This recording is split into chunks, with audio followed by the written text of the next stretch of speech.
I know not a lot of people follow me, but I do want to document this big change in my life, even though I did talk about it in my previous video.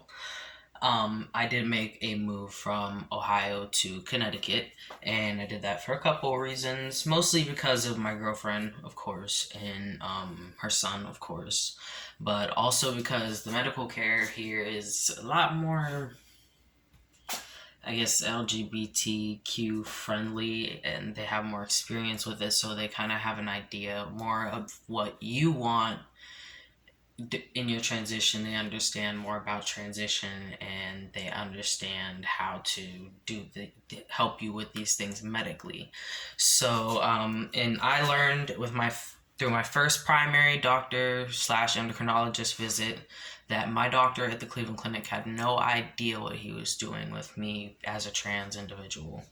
I'll explain that later. But I go to Anchor Health Initiative, the Anchor Health Initiative in Hamden, Connecticut.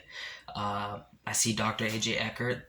They go by they, them. So I'm trying to respect that as much as possible. I hope that they don't get offended if I accidentally slip up. It's just I've never actually experienced having to call somebody they, them, so it's new to me. But I respect it completely. And so we were talking just different things about transition, trying to get to know my transition, and I guess they were trying to get to know my transition and my idea of what I wanted more in my transition and why I was there. Um, we talked about stopping my periods because for the first year of testosterone, my periods stopped. But then after my year and 2 months, they came back and never went away. It's been 6 years since. So that they found that very weird that nobody offered me any type of help with that. Um, Nobody offered me anything like blockers or birth control that could stop my periods, stop me from being depressed and uncomfortable about them. Even though I got used to them, it still sucks.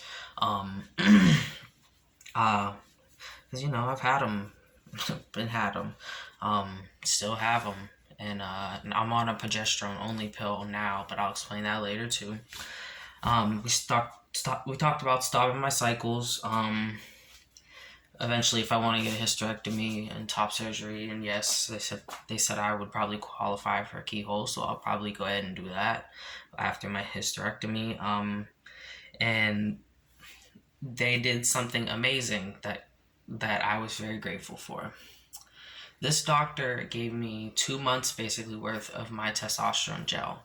In Ohio, it took me weeks to get a prior auth. Sometimes it was expired. Like, this is something that happened seriously. The last day I was in Ohio was was the first day I could get my testosterone. So they told me it would be available that last day that I would be in there. I said, okay, I'm leaving for Connecticut, so can you guys try to do it early? He said, yes. I go to the pharmacy and they said it's expired. So I had waited a week and some change for my testosterone. It was terrible. And it was just always something, always some reason I couldn't get my testosterone. And this doctor gave me 2 months worth right then and there. That was very, very helpful. It took a lot of stress away from me because I thought it was going to be stressful to try to get my testosterone like it is in Ohio. But it is nothing like Ohio here. Nothing like Ohio. And also, we did labs. Labs for me showed exactly what I thought. My estrogen was high for a male, and my testosterone was very low for a male. And so I look back on my chart, and my doctor, my endocrinologist at the Cleveland Clinic, didn't tell me or bother to tell me that my testosterone was already low last February for a man, and that my estrogen was high for a man. I guess, because it's a red state, Ohio. So he's an Irish Catholic, probably. I know he's Irish, and he's probably Catholic and probably doesn't believe in what I'm doing, and said that, hey, she's bio female, so a little bit of low testosterone or high estrogen can't hurt. But that's not what I was going for. We discussed when I went there. I went there for a testosterone deficiency. That's why he wasn't trans specified, like in trans individuals. It was because I have a testosterone deficiency that I needed fixed. They asked, do I want to maintain my testosterone as a female, or do I want to go along with the transition? And I said, I want to transition again, because at that point I had taken a break from testosterone and learned that I had a deficiency.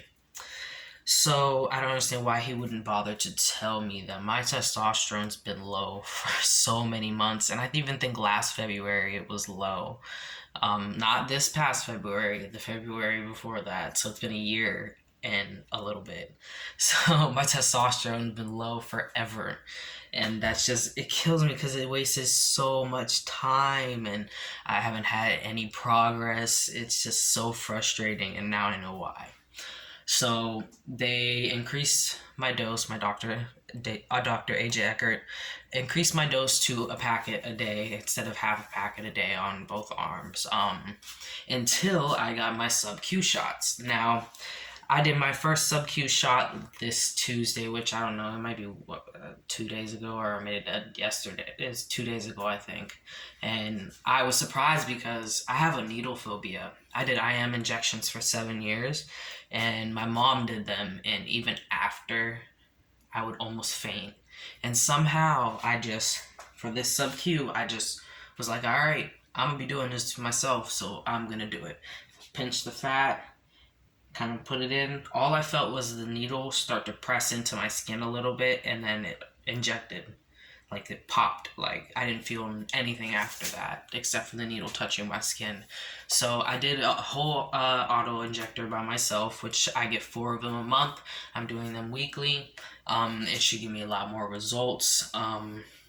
I have testosterone gel to back me up in case something does happen with Ohio, like Ohio, where I have to get a prior auth or something like that. So I'm set, and I feel less anxiety about that stuff. But anyways, yeah, my old endocrinologist really messed up. I can't believe he didn't tell me for a whole year, basically, that my testosterone was low. I'm trying to transition. I'm not trying to maintain as a female. I'm not a female. But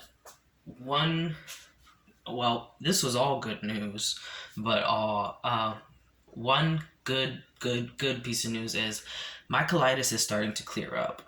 And I think it's less stress here somehow with the environment, or it's different. I don't know what happened. I also stopped smoking so much, so maybe my colitis was being irritated by me smoking. I think that might have been it, because I only smoke like 3 or 4 cigarettes a day sometimes, and sometimes I'll get like 10 of them, but I never smoke a whole pack anymore. I used to smoke a pack a day. So here I haven't had flare-ups of anything in my bowels. I've had a couple of days of pain, but so I can maintain a job, and I got one somewhere I've been wanting to work. I don't want to say where, but I'm so happy. I'm so happy. And I start that new job as soon as I get my new glasses.